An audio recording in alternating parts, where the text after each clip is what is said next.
గీతాంజలి అనే మహిళ తెనాలిలో ఆత్మహత్య చేసుకుని చనిపోయిన విషయం రాష్ట్ర ప్రజలందరికీ తెలుసు, తెలుగు ప్రజలందరికీ కూడా తెలుసు.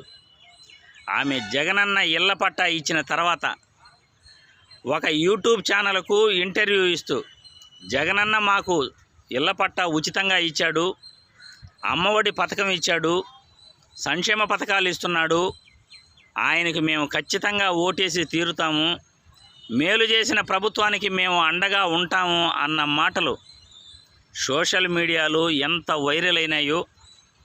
ఆమెపై పేటీఎం అని చెప్పేసి వైసీపీ పేటీఎం కార్యకర్త అని ఆమెపై విపరీతంగా ట్రోల్ చేస్తూ చెప్పలేనటువంటి మాటలు మాట్లాడారు, చెప్పలేనటువంటి తిట్లు తిట్టారు, విపరీతంగా ఆమెపై దాడి చేశారు, మానసికంగా వేధించారు.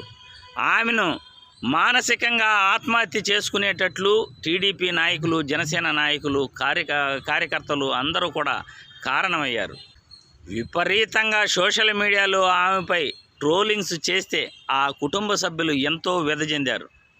ఆమె చావుకు కారణం టీడీపీ జనసేన కార్యకర్తలే అని ఆమె భర్త మీడియాకు చెప్పుకొచ్చాడు. పోలీసులు కేసు ఫైలింగ్ చేశారు.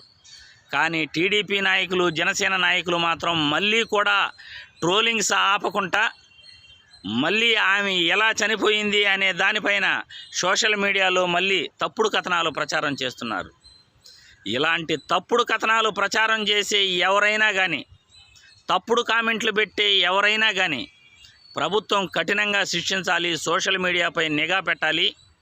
గీతాంజలి మృతికి ప్రగాఢ సానుభూతి నేను తెలియజేస్తూ ఆమె చావుకు కారణమైన ఏ ఒక్కరిని కూడా వదిలిపెట్టకుండా ఖచ్చితంగా శిక్షించాలని ఈ వీడియో ద్వారా కోరుతున్నాను.